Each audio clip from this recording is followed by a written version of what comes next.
Dawn of understanding. The space around Summit Zero had become a quantum light show as Sarah and her team worked to awaken the dormant precursor databases within the Procyon vessels. Each ship required a different approach, their corrupted protocols presenting unique challenges that tested the limits of their merged consciousness. Neural load at 70%, Ajax reported, his android form now glowing with streams of ancient data. Commander, the strain on your systems is approaching critical levels. Sarah's consciousness, spread across the interface between human intuition and precursor technology, acknowledged the warning but didn't retreat. Sometimes you have to push past the limits to find new possibilities, Ajax. That's the RAD Rider way.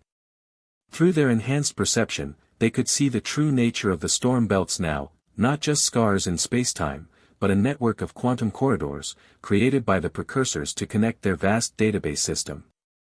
The Proxians had found fragments of this network and, in their attempt to weaponize it, had inadvertently preserved pieces of the greatest library ever created. Network restoration at 30%, the original entity announced, its form now a swirling constellation of light and information.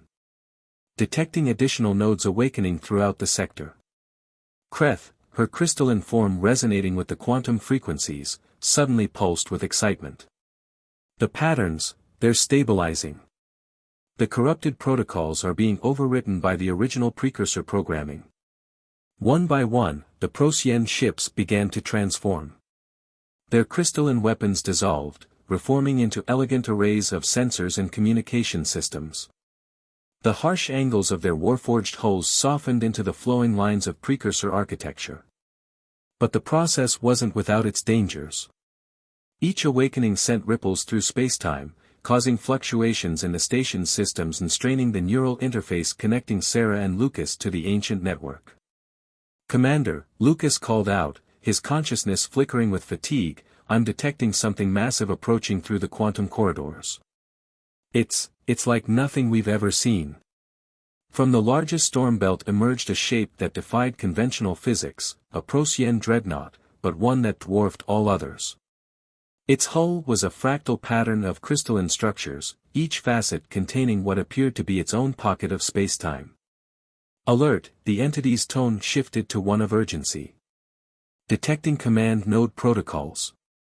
This vessel contains the central control systems for the entire Procyon automated fleet. Zexthor's mandibles clicked rapidly as he studied the tactical displays. If that ship carries the core programming for all Procyon automated systems, then it's either our biggest problem or our greatest opportunity, Sarah finished. Ajax, what are we looking at? The android's analysis was quick but concerning. The vessel's systems are heavily corrupted. The Procyon military protocols have almost completely overwritten the original precursor programming. A direct interface attempt would be exceptionally dangerous. The dreadnought's presence seemed to affect the other awakening ships, their newly restored systems fluctuating under its influence. The station's sensors registered massive energy buildups as the massive vessel prepared its weapons. We can't let it undo everything we've accomplished, Sarah declared. But we also can't destroy it, there's too much valuable data at stake. Proposition, the entity suddenly announced. Detected quantum resonance between Ice Raptor stasis fields and precursor neural interface protocols. Possibility, combine technologies to create localized reality stabilization field. Kreth's form brightened with understanding. Of course. The Ice Raptors don't just generate stasis fields, they create pockets of quantum stability.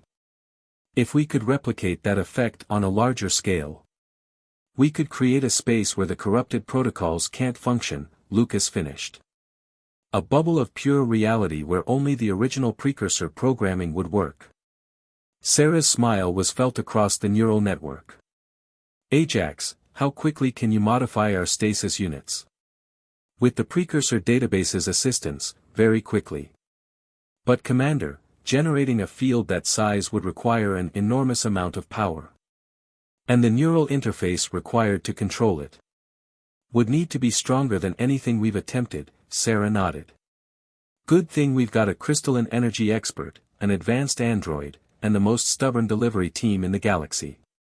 What followed was a symphony of cooperation between species and technologies. Kreth's natural ability to manipulate energy fields combined with Ajax's precise calculations and the RAD Rider's enhanced vehicles. The precursor database provided the underlying architecture, while the Ice Raptor stasis units supplied the quantum stabilization effect.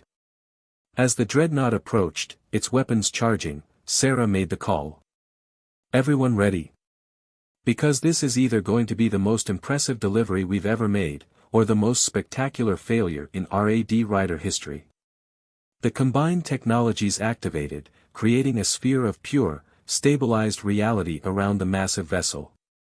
Within this space, the corrupted Procyon protocols began to fade, unable to maintain their hold in an environment of perfect quantum harmony. But the strain on the neural interface was immense. Sarah and Lucas's consciousness began to fragment under the pressure, their human mind struggling to process the vast amounts of data flowing through the network. That was when Zexthor made a decision that would change everything. "My species evolved to process multiple streams of consciousness," he clicked, stepping forward. "Let me join the interface. My mind can help distribute the load." Before anyone could object, he connected to the system. His alien consciousness, so different from human neural patterns, provided exactly what they needed, a bridge between organic and digital thinking.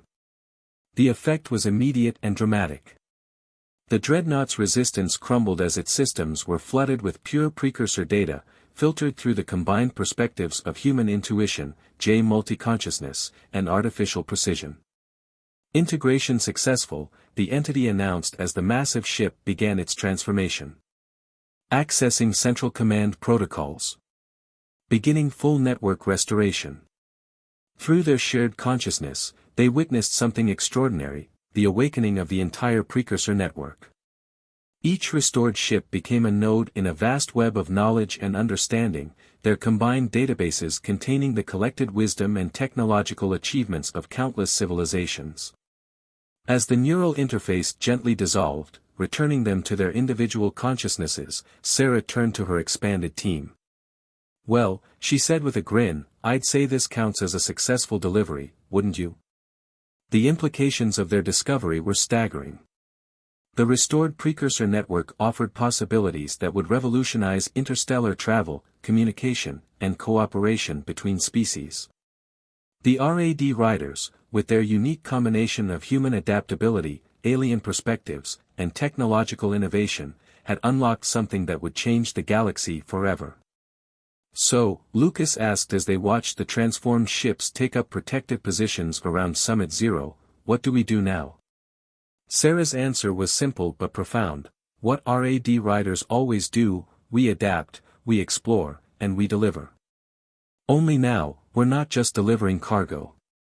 We're delivering the future." Zexthor, his mandibles clicking in what had become an expression of excitement rather than anxiety, added, "And we will need to update our cargo manifests to include ancient alien databases as a regular shipping category." The laughter that followed was shared not just among the team, but resonated through the quantum network itself, a harmony of organic and digital joy that represented everything the precursors had hoped to achieve, different species and technologies working together, finding strength in their differences and unity in their shared purpose. As Summit Zero's systems returned to normal and the first curious ships began to approach the transformed precursor vessels, Sarah knew that this was just the beginning. The RAD Riders had always prided themselves on handling impossible deliveries through impossible terrain. Now they had an entirely new impossible to explore. And somehow, that felt exactly right. Suspicions and shadows. The next few hours aboard the Eternal Vigilance passed in a blur of technical presentations and carefully orchestrated demonstrations. But Commander Zarix couldn't shake the feeling that something fundamental wasn't adding up. He'd excused himself from the main presentation hall and was now in his private quarters, surrounded by holographic displays of data from the demonstration. "Trill, show me the energy signature readings again," he requested, his feathers ruffling in concentration. His assistant manipulated the controls, bringing up a complex series of wavelength analyses. Here's what we recorded during the power transfer demonstration. But Commander, look at this pattern here. She highlighted a section of the data. It's impossible. Zarix leaned forward, his eyes narrowing. The energy signatures showed perfect, absolutely perfect, wave patterns. In his 2 decades of monitoring power systems, he'd never seen anything so mathematically precise. Real reactors, no matter how well designed, always showed some variation, some noise in the signal. It's too perfect, he muttered. Like someone's feeding us false data, Trill finished his thought. A soft chime interrupted their analysis. The door to Zarix's quarters slid open, revealing a tall, slender figure in one of those sharp black uniforms. The human introduced herself as Security Officer Sarah Chen. Commander Zarix. A moment of your time, please. Her voice was pleasant, but there was an edge to it that made his crest feathers bristle. Of course, Officer Chen. How can I help you? She stepped inside, her eyes scanning the holographic displays before focusing back on him. We've noticed you've been conducting some independent analysis of the demonstration data. The Stasco team is concerned about potential intellectual property violations. Zarix straightened his posture, letting his full height show. As the chief technology observer for the Avari Consensus, it is my duty to thoroughly analyze any new technology that might affect coalition security. This is well within my authority under Section 7 of the Technology Sharing Treaty. Chen's smile didn't reach her eyes. Of course, Commander. We simply want to ensure that proprietary information remains protected. Perhaps you could share your concerns with our technical team directly. Before Zarix could respond, Trill's pad emitted a sharp beep. She glanced at it, her feathers flattening in alarm. Commander, you need to see this. On her pad was a message from one of their deep space monitoring stations. The energy readings from the demonstration platform had completely disappeared. Not gradually powered down, not transferred elsewhere, just gone, as if they had never existed. Chen's hand moved subtly toward something at her hip, but Zarix pretended not to notice. Thank you for your concern, Officer Chen. We'll be sure to coordinate with your technical team going forward. After she left, Zarix activated the room's security protocols. Trill, contact the Avari High Command. Use encryption protocol Delta 9. Tell them we need immediate backup, and send them all our analysis so far. Sir. Trill's voice quivered slightly. What do you think is really happening here? Zarix stared at the false energy signatures floating in the air before him. I think, my young friend, we're witnessing either the greatest breakthrough in power generation since the discovery of antimatter, or the greatest deception ever attempted in coalition history. The hidden truth. The maintenance tunnels of the Eternal Vigilance were never meant to be comfortable. Commander Zarix's feathers brushed against the cold metal walls as he and Trill made their way through the narrow passages. They had discovered that their official communications were being monitored, forcing them to resort to more clandestine methods of movement. The backup data core should be just ahead, Trill whispered, consulting a holographic map projected from her modified pad. They had managed to disable its normal tracking functions, thanks to some quick thinking and Trill's surprisingly extensive knowledge of coalition security systems. Commander, she continued, her voice barely audible above the hum of the ship's systems, I've been analyzing those uniform patterns. The humans called that style G-men, it was associated with a historical organization called the Federal Bureau of Investigation. But that organization hasn't existed for over a century. Zarix's crest feathers rippled with interest. So either someone's playing dress-up, or we're dealing with something that's been in motion for a very long time, Trill finished. They reached a junction in the maintenance tunnel, marked by a faded yellow stripe. The backup data core, a redundant system that recorded all sensor data independently of the main computer, was hidden behind a panel that looked like any other. As Zarix reached for it, a distant clang echoed through the tunnels. "We're not alone," he whispered, his natural night vision scanning the darkness behind them. Trill quickly accessed the panel, her claws dancing across the interface. "The core's been accessed recently. Within the last hour. Someone's trying to erase the original sensor data from the demonstration. Can you recover anything?" "Yes, but, sir, this doesn't make sense." Her feathers bristled with confusion. "The original readings from the demonstration platform, they show massive gravitational distortions. Whatever they're using, it's bending space itself." Before Zarix could respond, a new sound reached them, the soft whir of magnetic boots on metal. Someone was approaching through the maintenance tunnels, and they were being methodical about it. "Download what you can," Zarix ordered. "We need to move." Trill connected her pad to the data core, initiating a rapid transfer. The footsteps were getting closer. Zarix could now make out multiple sets, at least 3 people approaching from different directions. "Trill," he whispered, "do you remember your emergency evacuation training?" She nodded, her eyes wide but determined. "Good. Because in about 30 seconds, we're going to need it." The pad chirped softly, indicating the download was complete. Just in time, a beam of light swept across the junction ahead of them. Zarix reached up and grabbed a maintenance pipe running along the ceiling. "Now," he hissed. In one fluid motion, Trill activated the emergency protocols on her modified pad. The ship's systems registered a catastrophic failure in the maintenance section's atmospheric containment. Emergency bulkheads slammed down throughout the tunnel network, and more importantly, the section they were in began to decompress. They had exactly 4 seconds before the emergency systems would realize there was no actual breach. Zarix and Trill launched themselves down the tunnel, letting the escaping air carry them toward their predetermined exit point. Behind them, they could hear shouts of surprise from their pursuers, cut off by the emergency bulkheads. They burst out of a maintenance hatch into a secondary cargo bay, rolling to a stop as the artificial gravity reasserted itself. Trill immediately connected her pad to a nearby terminal. "The data's intact," she reported, her feathers slowly settling back into place. "But sir, you need to see this." The holographic display showed the true sensor readings from the demonstration.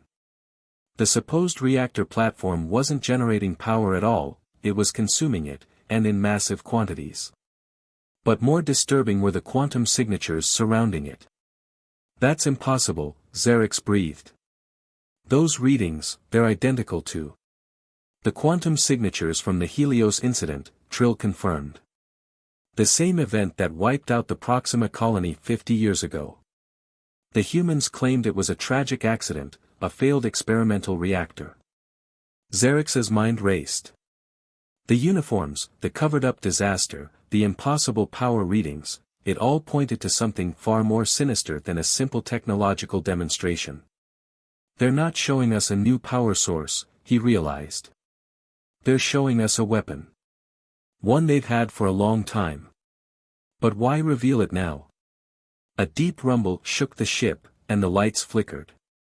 The cargo bay's main door began to open, revealing the cold void of space, and a sleek black ship that definitely wasn't part of the Coalition fleet. "Commander," Trill said, her voice steady despite the fear evident in her feather patterns, "I don't think they were planning to let anyone leave this demonstration alive."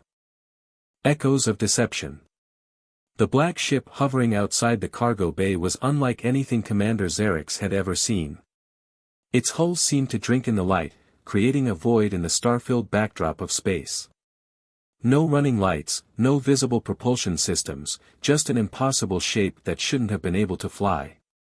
"Emergency protocols, authorization Zarix 7 Delta," he shouted. The cargo bay's emergency shields snapped into place just as the strange ship opened fire.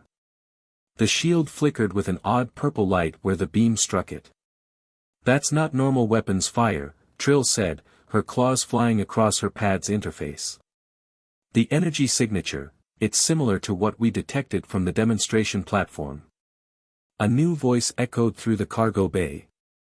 "Impressive reflexes, Commander." Sarah Chen stepped through a side door, flanked by two more officers in those anachronistic black suits.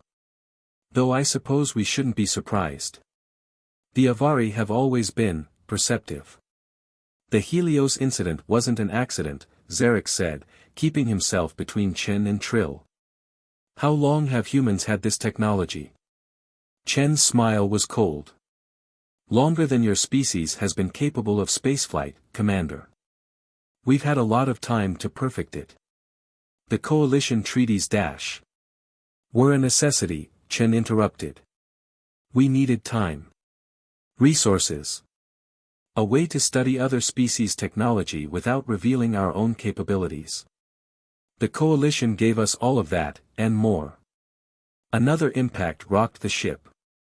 The cargo bay shields were holding, but the purple light was spreading, creating strange distortions in the air. You're manipulating gravity itself, Trill said, her voice a mixture of horror and fascination. The reactor demonstration, the Helios incident, they weren't power generation accidents. They were weapons tests. Smart girl. Chen took a step forward. Humanity spent centuries being looked down upon by other species. We were seen as primitive, barely worth noticing. But we had something none of you understood, desperation. The drive to survive at any cost. The ship's general alarm began to sound. On Trill's pad, warning indicators flashed red, the shield distortions were spreading throughout the vessel, creating cascading failures in its structural integrity. The coalition would never have accepted us if they knew what we were capable of, Chen continued. So we played our role. The eager students, the technological inferiors, happy to learn at the feet of our betters. All while perfecting weapons that could tear apart the fabric of space itself. But why reveal it now? Zarix demanded. Why this demonstration? Because, Commander, humanity is tired of pretending. Chen's hand moved to a device on her belt. The coalition's time is over. A new order is coming, and humanity will dash. She never finished the sentence. The cargo bay erupted in brilliant white light as a massive ship dropped out of hyperspace directly above them. Its design was unmistakable, an Avari warship of the First Fleet. Actually, Trill said, her feathers bristling with pride, we've been broadcasting this entire conversation to the Avari High Command. Did you really think we'd come to a suspicious technology demonstration without backup? The black ship outside suddenly found itself targeted by multiple weapon systems. Chen's face contorted in rage as she reached for her weapon, but Zarix was faster. His wing struck her hand, sending the device spinning away across the deck. The coalition gave humanity a chance to join galactic society as equals, Zarix said. Instead, you chose to build weapons in the shadows. Did you really think none of us would notice? Emergency teleport beams began to activate, filling the cargo bay with Avari security forces. Chen and her associates found themselves surrounded, their weapons neutralized by targeted electromagnetic pulses. But something was wrong. Chen was smiling again. You still don't understand, Commander, she said. This isn't a weapon demonstration. It's a distraction. The ship's computer suddenly announced, warning.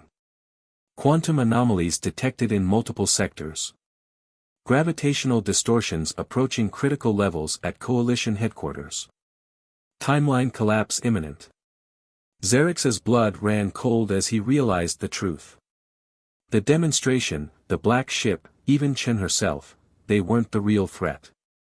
They were just meant to keep the Coalition's attention focused in the wrong direction while something much worse was set in motion. How many, he demanded. How many of these devices have you planted throughout Coalition space? Chen's smile never wavered. Enough. The price of light. The quantum distortion alarms echoed through the eternal vigilance like a death knell. Commander Zarix watched as Trill's pad displayed an ever-growing number of anomalies appearing across Coalition space. Each point of light represented a human gravity weapon preparing to activate. The Coalition gave humanity everything, Zarix said, his feathers rigid with anger. Technologies, resources, friendship. Why throw it all away? Gave us everything. Chen laughed, despite being surrounded by Avari security forces. You gave us scraps. Carefully measured doses of technology, always keeping humanity just dependent enough to be controlled. But we didn't need your gifts. We had already mastered forces you couldn't even comprehend. Trill suddenly straightened, her feathers flaring. Commander. I found something in the data core. The quantum signatures, they're not random. They're following a pattern, like they're all connected to a central point. Of course they are, Chen said. Did you think we'd leave each device to operate independently? That would be chaos. No, they're all linked to a single control center. A nexus point that dash, she stopped, realizing she'd said too much. But Trill was already working, her claws dancing across her pad's interface. The quantum entanglement patterns. I can trace them. The control center it's in the Proxima system. Where the Helios incident happened. Not just where it happened, Zarix realized. The incident itself was a cover. They built their control center in the ruins, knowing everyone would avoid the area due to the supposed radiation. The ship shuddered as another quantum distortion wave passed through. On the main display, reports were coming in from across Coalition space, ships losing power, stations experiencing gravitational anomalies, entire planetary defense systems going dark. You can't stop it, Chen said. Even if you could reach Proxima in time, the facility is impregnable. Humanity will dash. You're wrong, Trill interrupted. The facility isn't impregnable. It's vulnerable. These quantum signatures, they're not just control signals. They're power feeds. The devices aren't independent weapons, they're all drawing power from the central facility. Zarix's mind raced. And if we could disrupt that power distribution, the entire network would collapse, Trill finished. Chen's smile finally faltered. You wouldn't dare. The energy backlash would tear apart the fabric of spacetime across half the sector. Unless, Trill said, her feathers trembling with excitement, we could channel that energy. Commander, the Coalition's been working on quantum containment technology. It's experimental, but dash. But we have no choice, Zarix finished. He turned to the Avari security chief. Contact the First Fleet.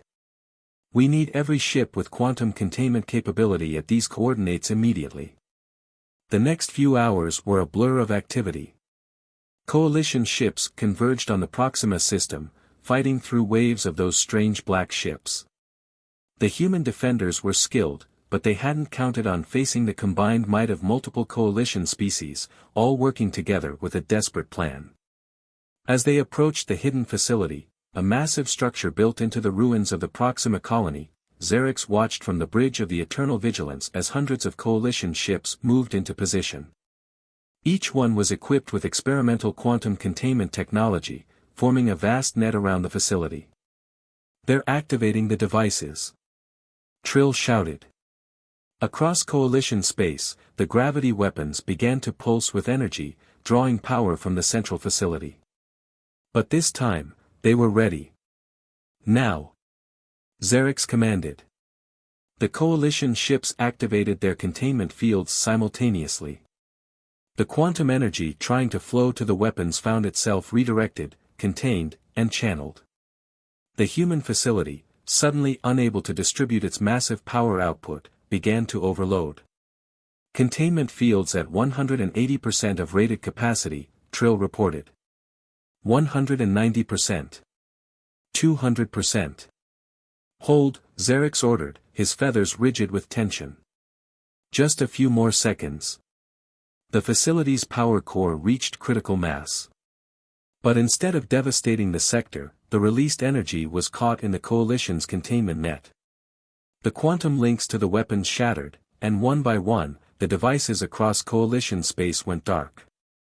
In the aftermath, As coalition forces secured the facility and began rounding up the human conspirators, Zarix stood with Trill in the observation deck, watching the cleanup efforts. "We'll need to completely reevaluate our relationship with humanity," he said. "This deception, it changes everything." "Perhaps not everything," Trill replied. "Look." On a nearby screen, reports were coming in from Earth. Massive protests had erupted as news of the conspiracy spread. Many humans were as shocked and appalled by the deception as the coalition species. There were calls for reform, for transparency, for a new beginning. "They're not all like Chen," Trill said. "Many of them genuinely believed in the coalition. Maybe this is an opportunity, not just to rebuild trust, but to build something better. Something real." Zarix watched as coalition and human ships worked together to contain the last remnants of the quantum distortions. "Perhaps you're right. But this time, we'll do it with our eyes open. No more secrets. No more shadows. No more being blinded by the light," Trill suggested. "No," Zarix agreed, his feathers finally relaxing. "From now on, we face the future together, in the full light of day." In the distance, the star of Proxima cast its red light over the ruins of the old colony and the beginnings of something new. The light caught Zarix's feathers, and for the first time since the demonstration began, he allowed himself to hope.